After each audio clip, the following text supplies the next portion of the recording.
founded in the 9th founding from the gene seed of Rogel Dawn, the ancient chapter, known as the Bannerlords, have protected the system of Celtica and the Imperium at large for almost 10,000 bloody years of almost constant conflict and war, led by their prestigious chapter master Maximilian Caratactus.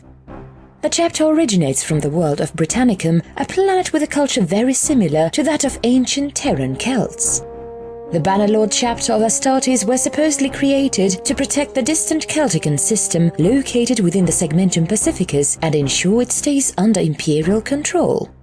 Because of this purpose, the chapter gained a fierce sense of independence from other Imperial forces and a certain lack of respect for the Codex Astartes.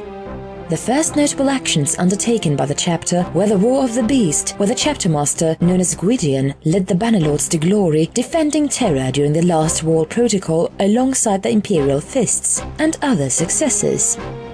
The Bannerlords were recognized as steadfast warriors that refused to surrender against all odds, and that, even when surrounded by thousands of orcs and cut off from resupply, were able to remain brave and organized, much like their Primarch, Rogel Dawn.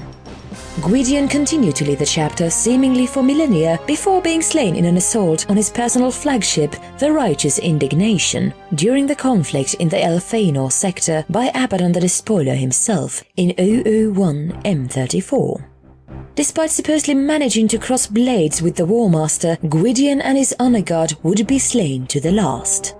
It is said in legend that Gwydion himself dueled the War Master of Chaos, but was run through by the Talon of Horrors, the Chaos Marines only being pushed back by hundreds of Space Marines. Gwydion's decapitated head is rumored to still be kept as a trophy by the Black Legion to this day. The fallen chapter master would become an object of worship to the people of Britannicum and the chapter. Without Gwydion's excellent command, the chapter would slowly fall into isolation and stagnation, their proximity to the people of Britannicum causing them to descend into tribalism. It would not be until 997 M41 that this would change. The current chapter master, High King Yareg, would undertake a crusade on the local planet of Slavia, or Celtica IV, to expand his region of control.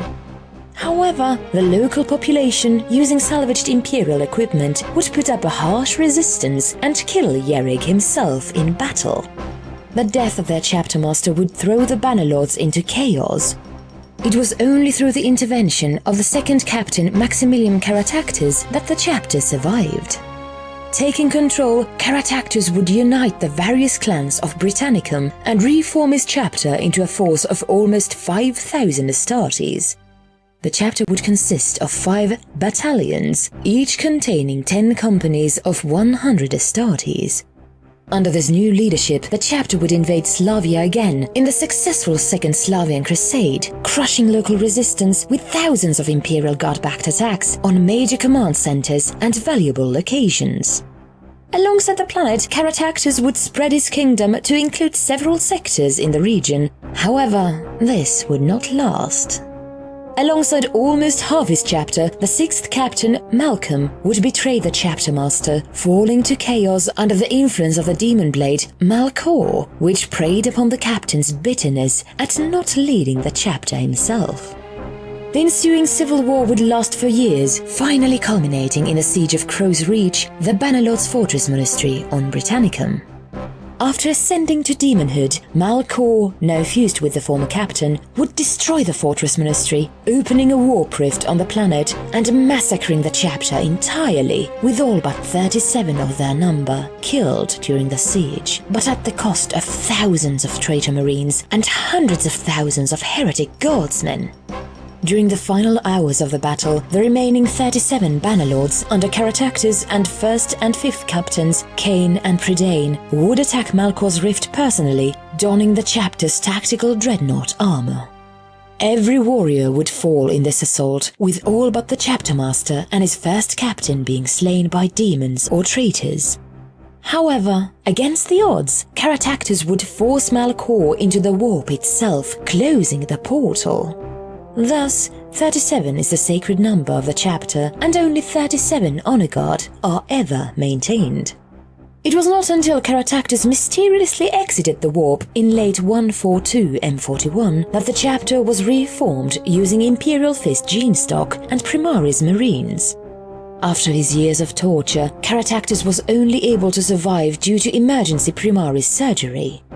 Using these new warriors, Caratactus would slowly rebuild his chapter, calling the First Brythonic Crusade to retake Britannicum and the rest of his empire from various warlords, crushing an orc war on Britannicum, the second company holding out in the ruins of Crow's Reach for several weeks against Smackwalker's orcs before pushing the horde back, scouring the earth itself to prevent the orcs reproducing and constructing the new seat of power, the unbreakable fortress of Gwydion's throne. Through diplomacy and force, the empire was back under imperial control within a year. After the chapter was back to almost full strength, the Indomitus Crusade reached a new level as Cadia was destroyed. Seeing Britannicum as a strategic target, the Black Legion invaded Slavia, gaining a foothold in the city of Old Trodgrad. Simultaneously, the reformed Knights of Malcor returned, raiding Britannicum's northern continent. Seeking to deal with one threat at a time, Caratactus lured Malcor's forces into naval combat above the planet, crushing the superior traitor fleet and finally dueling the Demon Prince aboard Gwydion's ancient flagship, the Righteous Indignation.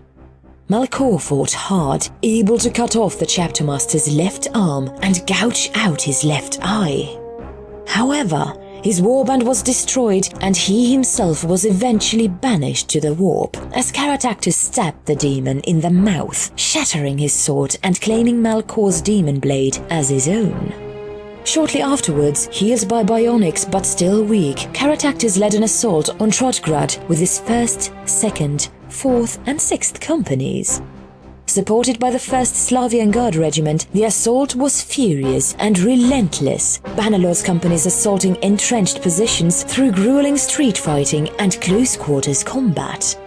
Once in the battle, the famed 2nd Company pushed towards the city center, the then 80-man-strong company pushing back a far larger force of heretics, butchering many Black Legionnaires, Caratactus himself slaying the enemy warlord, Akar the Slaughterer, removing his arm with the demon blade and breaking the Chaos Lord's spine over his knee. However, as the Astartes neared victory, they called for reinforcements for the final push, but they were betrayed. Surrounded by both the Black Legion and the Slavian traitor guard, the Bannerlords lost almost 400 Marines, Abaddon the Despoiler making his presence known, dueling Caratactus personally, mutilating him and running him through with the Talon of Horrors, just as he had Gwydion. However, before he could finish the Astartes, he was charged by 6th Captain Morgan and High Druid Kalen, who were slain along with many of their men, attempting to stall Abaddon for long enough for Caratactus's remains to be dragged away. With the destruction of the 4th and 6th companies and the severe casualties suffered by the chapter, 12th Captain Sigismund returned to Britannicum, leading the entire 2nd Battalion in an enraged attack on Trodgrad, slaying thousands of traitor Marines and burning the city to the ground in a bittersweet victory. But the War Master of Chaos was long gone. Despite the wars that demand the attention of the Bannerlords, they have a sizable presence across the galaxy, with many Marines currently engaged in combat on various worlds, furthering their rivalry with the Black Legion.